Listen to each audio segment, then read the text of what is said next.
I was sick, sick to death, with the long agony of my trial. When at last they untied me and let me sit down, I felt my senses leaving me. I heard the judges give their dreadful sentence of death, and after that their voices seemed to blur into a low, meaningless hum. I saw the lips of the black-robed judges.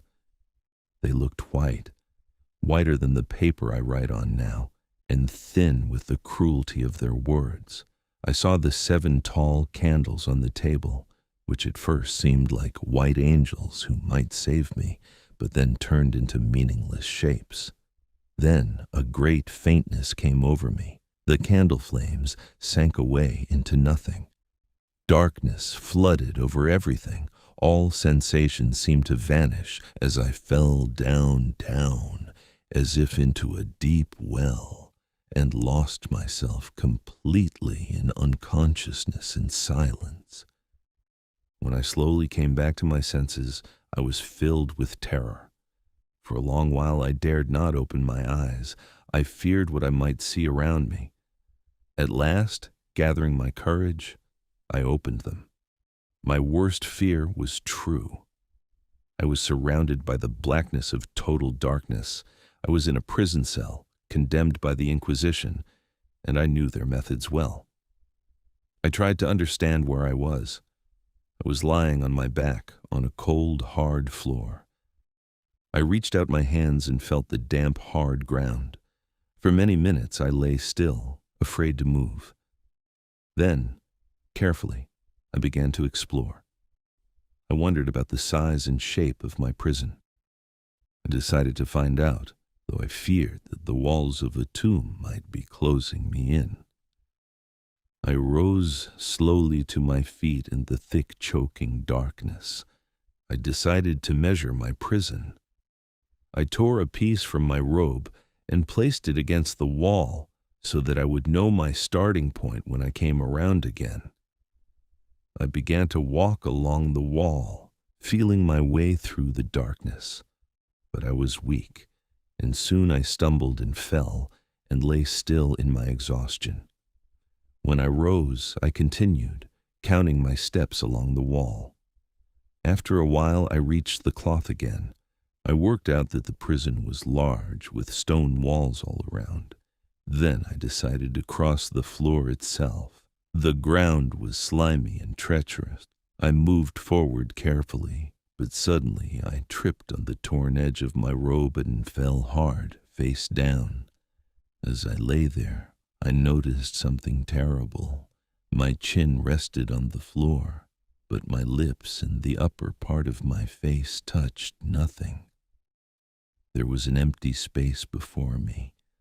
I reached out my hand into the empty space before me, and a cold horror seized me. There was a deep, round pit in the very middle of the floor, a great hole, its edge right where I had fallen. I could not see how deep it was. I felt around and found a small piece of loose stone at the edge. I dropped it into the pit and listened. For several seconds I heard it striking the walls of the hole as it fell, far down. At last, it splashed into water at the bottom with a hollow, echoing sound. The pit was terribly deep. At that same moment, far above me, a door seemed to open and close quickly, showing a brief flash of light, then shutting again. In that flash, I understood the dreadful truth. I had been within a single step of falling to my death. The pit had been set as a trap for me. Shaken to my soul, I crept back from the edge of the pit and lay down against the wall.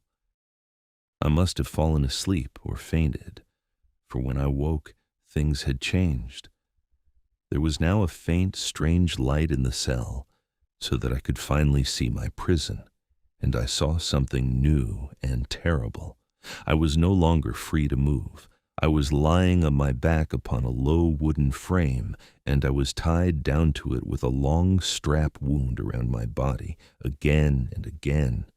Only my head and one arm were left a little free, just enough to reach food from a dish beside me. But far worse than this was what I saw above me. High on the ceiling was a strange painted figure of time, and from it hung a great pendulum, like the pendulum of a giant clock, swinging slowly back and forth far above my helpless body. As I watched the swinging pendulum above me, a fresh horror crept into my heart. The thing was not an ordinary pendulum. At its lower end was fixed a crescent of bright polished steel, sharp as a razor, with its points curving upward, and as it swung, slowly and steadily from side to side, I saw with growing terror that it was also very slowly descending. Inch by inch, swing by swing, the sharp steel blade was coming down toward me. It would take a long time, but its purpose was horribly clear. The blade was aimed directly at my chest. With each slow swing, it sank a little lower, coming nearer and nearer to my body. The cruel judges of the Inquisition had designed this death to be slow, so that I would have many hours to watch the shining blade descend, knowing exactly what was coming, helpless to escape my fate. For hours I watched the blade swing and sink, lower and lower. The horror nearly drove me mad. But at last, a strange calm came over me, and with it, an idea. I noticed that the cell was full of hungry rats, drawn out from the pit, swarming around me, attracted by the food in the dish at my side. A desperate plan formed in my mind.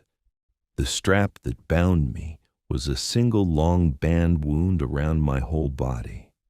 With my one free hand, I reached into the dish and rubbed the leftover food all over the strap, wherever I could reach. Then I lay perfectly still.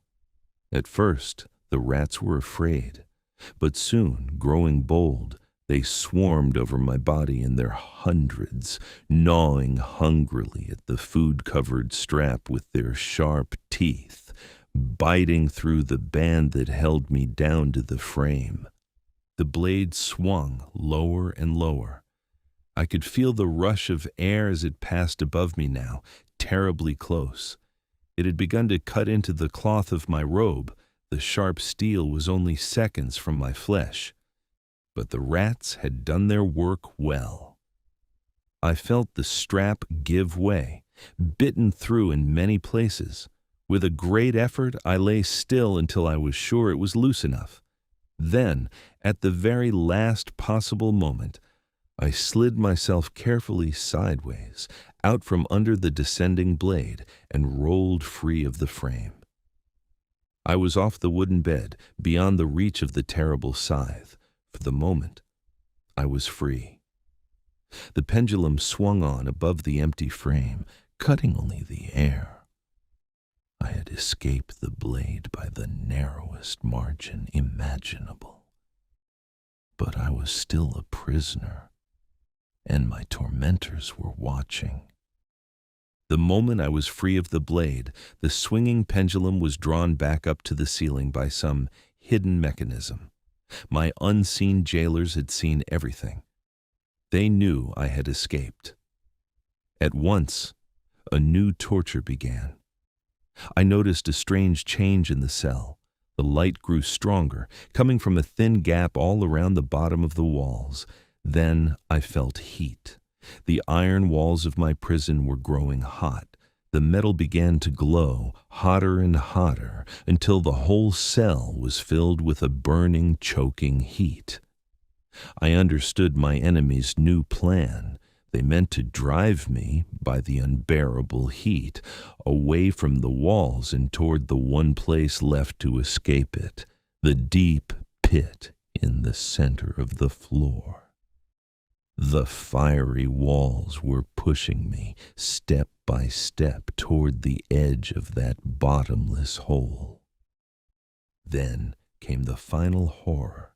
The shape of the room itself began to change.